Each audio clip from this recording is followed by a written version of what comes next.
Hi tears, எல்லாருக்கும் வணக்கம். இந்த விலாக் பார்த்திங்கன்னா எங்களோட ஃபஸ்ட் எவர் இன்டர்நேஷ்னல் ட்ரிப்புக்கான எக்ஸ்பென்சஸ், அதுக்கப்புறம் கிட்ஸை வந்து நம்ம தனியாக கூட்டிகிட்டு அதுவும் ஃபஸ்ட் டைம் வந்து ஃப்ளைட்டில் போகிறோம் அப்படின்னா அவங்கள எப்படி மேனேஜ் பண்ணுறது, என்னென்ன மிஸ்டேக் வந்து நம்ம அவாய்ட் பண்ணணும், நான் என்ன தப்பு பண்ணேன் அப்படின்றத பற்றியும் ஃபுல் அண்ட் ஃபுல் இந்த வீடியோவில் ஷேர் பண்ணியிருக்கேன். ஃபர்ஸ்ட் ஆஃப் ஆல் ஹஸ்பண்ட் வந்து ஜனவரி 3 வந்து ஃப்ளைட் டிக்கெட் வந்து புக் பண்ணிட்டாங்க 3 பேத்துக்குமே சேர்த்து. நம்ம கிட்ஸ் வந்து 2.5 வயசுக்கு கீழே இருந்தாங்க அப்படின்னா அவங்களுக்கு வந்து டிக்கெட் கிடையாது. என் குட்டி பையனுக்கு 3 வயசு வந்து கம்ப்ளீட் ஆகிடுச்சுனால அவனுக்கு வந்து டிக்கெட் போடுற மாதிரி தான் இருந்துச்சு. எனக்கும் பசங்க 2 பேத்துக்கும் அப் அண்ட் டவுன் போயிட்டு வரக்கு 80,000 கிட்ட வந்து செலவாச்சு.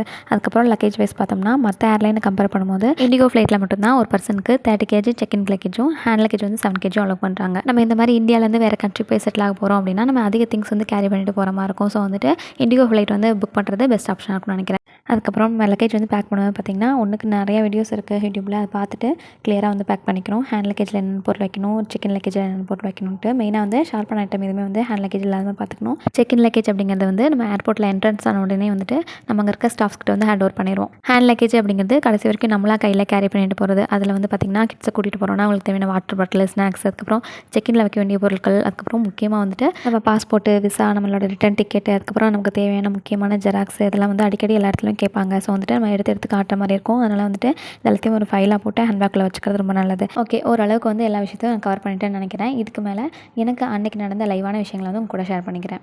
ஹஸ்பண்ட் வந்து ஃப்ளைட் டிக்கெட் போட்டு அன்னையிலேருந்தே பார்த்திங்கன்னா திங்ஸ் வந்து வாங்குறது, பேக் பண்ணுறது அப்படியே தான் போயிட்டு இருந்துச்சு. லாஸ்ட் மினிட் வரைக்கும் வந்து பேக்கிங் இருந்துகிட்டே இருந்துச்சு. ஹஸ்பண்டோட ஃப்ரெண்ட்ஸ்க்கு கிஃப்ட் கொடுக்கறதுக்காக கொஞ்சம் ஸ்வீட்டு, காரம்லாம் வாங்கியிருந்தோம். அது வந்து முந்தின நாள் தான் வாங்கினா நல்லாயிருக்கும் அப்படின்னால அன்றைக்கி நைட்டு தான் வாங்கி எல்லாமே பேக் பண்ணிவிட்டு வெயிட்லாம் கிராஸ் செக் பண்ணிவிட்டு மாமா வந்து கிளிங் ரேப் பண்ணி எனக்கு எல்லாமே சுற்றி வச்சுட்டாங்க. மார்னிங் எழுந்திரிச்சு குளிச்சு கிளம்பிட்டு அம்மாட்ட பிளஸிங் வாங்கிட்டு நேராக வந்து பஸ் ஸ்டாண்ட் போயாச்சு. நமக்கு வந்து பஸ் வந்து 9:30க்கு சொல்லியிருந்தாங்க, ஆனால் 10:30க்கு தான் வந்துச்சு. என் கூட துணைக்கு பார்த்திங்கன்னா சென்னை வரைக்கும் அண்ணா தான் வந்து வந்திருந்தாங்க. பஸ் எடுத்தது பார்த்திங்கன்னா லேட்டாக இருந்தாலும் ஷார்ப்பாக 4:30க்கு வந்து சென்னை போய் ரீச் ஆகிட்டோம். இடையில மதியம் ஒரு 2 மணி போல் லஞ்சுக்கு வந்து நிப்பாட்டினாங்க விழுப்புரத்தில். அங்கே இறங்கி கட்டு சோறு தான் கட்டிட்டு போயிருந்தோம். அப்படியே பஸ்லேயே உட்காந்து சாப்பிட்டு மறுபடியும் ட்ராவலை கண்டினியூ பண்ணியாச்சு. அங்கே சென்னை போய் ரீச் ஆனதே பார்த்திங்கன்னா என் ஹஸ்பண்டோட க்ளோஸ் ஃப்ரெண்ட் அவங்க தான் நம்மளை பிக்கப் பண்ண வந்திருந்தாங்க. நாங்கள் அன்றைக்கி திருச்சியில் காலையில் கிளம்பும் போது பார்த்திங்கன்னா லைட்டாக தூரல் போட்டுகிட்டே தான் இருந்துச்சு. நாங்கள் விழுப்புரம், திண்டிவனம், தாம்பரம் அதெல்லாம் வரும்போது பார்த்திங்கன்னா நல்ல மழை பிடிச்சிருச்சு. நாங்கள் வந்து பெருங்குளத்தூர்லேருந்து இறங்க மாதிரி இருந்துச்சு. நாங்கள் இறங்கி ஒரு 10 நிமிஷம் பார்த்திங்கன்னா சோன் மழை வந்துருச்சு. அதனால் வந்து அண்ணா கேப் வந்து புக் பண்ணிட்டாங்க.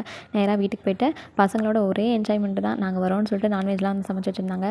சூப்பராக அவங்க வீட்டில் வந்து இட்லி சுட்டு டின்னர்லாம் முடிச்சுட்டு ஒரு 10:30 அப்படிங்கும்போது நேராக வந்து ஏர்போர்ட் வந்து ரீச் ஆகிட்டோம்.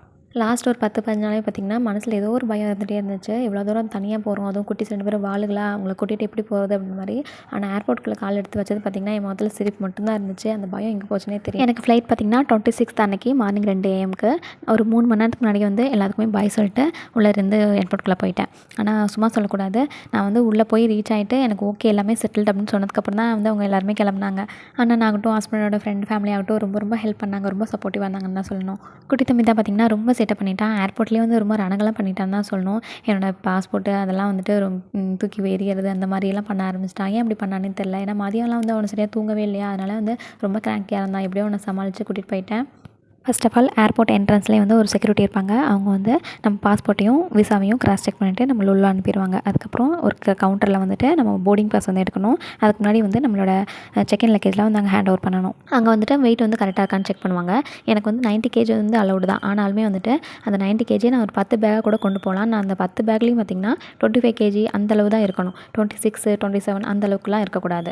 அப்படி எக்ஸஸ் இருந்துச்சு அப்படின்னா அதை வேறு ஒரு பையில் தான் வந்து மாற்றி வைக்கணும். எனக்கு வந்து 27 kg இருந்துச்சு. அந்த 2 kg வந்து எடுத்து வேறு ஒரு பையில் மாற்றி வைக்க சொல்லிட்டாங்க. நான் அப்படி தான் வந்து மாற்றி வச்சேன். இந்த ப்ராசஸ் முடிஞ்சோடனே பார்த்திங்கன்னா நம்ம பேக்லாம் டேக் போட்டுட்டு நமக்குமே போர்டிங் பாஸ் வந்து கையில் கொடுத்துருவாங்க. நம்ம கேட் நம்பருமே நம்ம கிட்ட சொல்லிடுவாங்க. இதுக்கடுத்து நம்ம இன்டர்நேஷனல் ட்ரிப் போகிறோம் அப்படின்னால நமக்கு இமிகிரேஷன் ஒரு ஸ்டெப் இருக்கும். அங்கே வந்து நம்மளை வந்து கிராஸ் செக் பண்ணுவாங்க. எங்கே எதுக்கு போகிறீங்க, எந்த கண்ட்ரிக்கு போகிறீங்கன்னு சொல்லி கேட்டுட்டு நம்மளோட பாஸ்போர்ட் அண்ட் போர்டிங் பாஸ் வந்து சீல் வச்சு தருவாங்க. இதுக்கப்புறம் அடுத்த ப்ராசஸ் பார்த்திங்கன்னா ஒரு மானிட்டர் மாதிரி இருக்கும். அதில் போய் நம்ம முன்னாடி இன்னும் அப்படின்னாலே நம்மளை வந்து ஃபோட்டோ எடுத்துகிட்டு நம்மளோட பாஸ்போர்ட்டும் விசா வந்து செக் பண்ணிவிட்டு அடுத்த கவுண்டருக்கு அனுப்புவாங்க. அங்கே வந்து நம்மளோட ஹேண்ட் லக்கேஜ் வந்து செக் பண்ணுவாங்க. நான் ஒரு பாக்ஸ் மாதிரி இருக்கும். நம்ம தான் அந்த பாக்ஸ் எடுத்து நம்ம ஹேண்ட் லக்கேஜில் இருக்க சார்ஜரு, ஃபோனு, இன்க்ளூடிங் ஸ்மார்ட் வாட்சாக இருந்துச்சுன்னா அதை கூட வைக்கணும். இதெல்லாம் ஸ்கேன் ஆகி வர கேப்பில் லேடிஸு ஜென்ஸுன்னு தனித்தனியாக வந்து ஃபுல் பாடி செக் பண்ணுவாங்க. செக் பண்ணி முடிச்சதுக்கப்புறம் அந்த திங்ஸ் எல்லாத்தையும் நம்ம பேக்கில் எடுத்து வச்சுட்டு அடுத்த நேரம் நம்ம கேட்டுக்கு போக வேண்டியது. அதுக்கப்புறம் பார்த்திங்கன்னா எனக்கு எல்லா ப்ராசஸுமே வந்து முடிஞ்சிச்சு. அதனால் ரிலாக்ஸாக வந்துட்டு பசங்களுக்கு வந்து அவங்க ப்ளே ஏரியா இருந்துச்சு. பசங்களை விளையாட விட்டுட்டு ஏர்போர்ட்குள்ளே பார்த்திங்கன்னா நிறைய ஷாப்ஸ் இருந்துச்சு. அப்படியே ஒரு ஷாப்பாக வந்து எக்ஸ்ப்ளோர் பண்ணிட்டு இருந்தோம். அதுக்கப்புறம் வந்து மைக்கில் வந்து அனௌன்ஸ் பண்ணாங்க ஒரு 1:30 போல் இண்டிகோ பேசஞ்சர்ஸ் வந்து வர சொல்லிட்டு. அங்கேயுமே பார்த்திங்கன்னா 2 இடத்துல வந்து நம்ம போர்டிங் பாஸையும் பாஸ்போர்ட்டுக்கு வந்து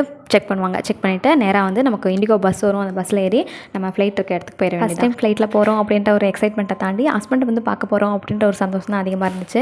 நேராக வந்து ஃப்ளைட் ஏறியாச்சு.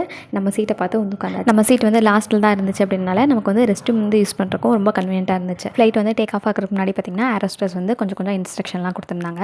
கரெக்டாக 2:20 டைம் போட்டிருந்தாங்க. 2:20 வந்து டேக் ஆஃப் ஆகிடுச்சு. ஃப்ளைட் வந்து டேக் ஆஃப் ஆகும்போதும் சரி, லேண்ட் ஆகும்போதும் சரி, காது மட்டும் அடைக்கிற மாதிரி இருக்கும். அந்த டைமில் வந்துட்டு நம்ம ஏதாவது ஸ்நாக்ஸ் சாப்பிட்டோம் இல்லை தண்ணி குடித்தோம் அப்படின்னா நமக்கு கொஞ்சம் ரிலீஃபாக இருக்கும்.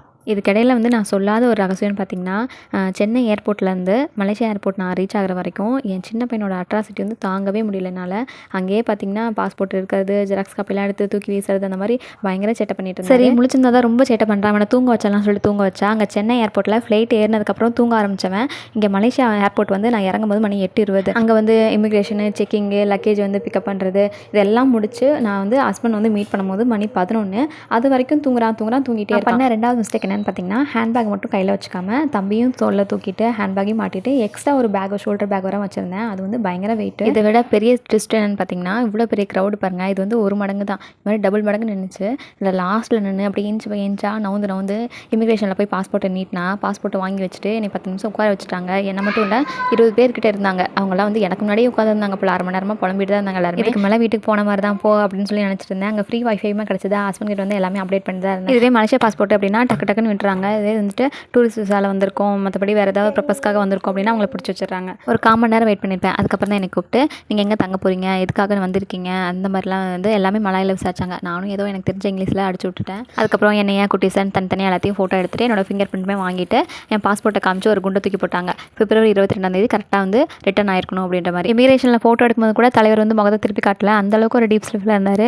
அதுக்கப்புறம் அவங்க சொன்னதுக்கெல்லாம் சரின்னு மண்டையாட்டிட்டு பாஸ்போர்ட் வாங்கிட்டு நானும் குடுன்னு வெளியே ஓடி வந்து லக்கேஜ் எடுக்கலான்னு பார்த்தா லக்கேஜ் எடுக்கிறதுல காக்கா குருவியை கூட காணா. ஹெல்ப்புக்கு யாருமே இல்லை. சரி ஓகே நம்மளே வந்து முட்டி மோதி தூக்கி வச்சிடலான்னு சொல்லிட்டு எடுத்து வச்சுட்டு தள்ளிட்டு வந்து மறுபடியும் முதல்ல இருந்தா அப்படின்ற மாதிரி அங்கே ஒரு செக்கிங்கு. எல்லா லக்கேஜும் மறுபடியும் தூக்கி ட்ராலியில் போட்டு அது வந்து செக்கின் ஆகி வருது. மறுபடியும் அதை தூக்கி மறுபடியும் ட்ராலியில் வச்சுட்டு வெளியே வந்ததுக்கப்புறம் தான் வந்து நம்ம தலைவரை பார்த்து ஒரு வருஷத்துக்கு அப்புறம் நம்ம தலைவரை பார்த்த மூமெண்ட்டை வார்த்தையால் வந்து எக்ஸ்பிளைன் பண்ணவே முடியாது. இந்த ரணகாலத்தில் எனக்கு ஒரு குதூகலம் பார்த்தீங்கன்னா, ட்ராலியில் வந்து பேக்கெல்லாம் எடுத்து வச்சுட்டு தம்பியும் தூக்கி வச்சுட்டு தள்ளிட்டு வரேன். அப்போ வந்து ஃபோன் பண்ணுற ஹஸ்பண்ட் கிட்ட வந்து வீடியோ எடுங்க அப்படின்னு சொல்லிட்டு. அவ்வளோதான். ஓகே டியர்ஸ், வீடியோ லைக் பண்ணுங்கள். தேங்க்யூ.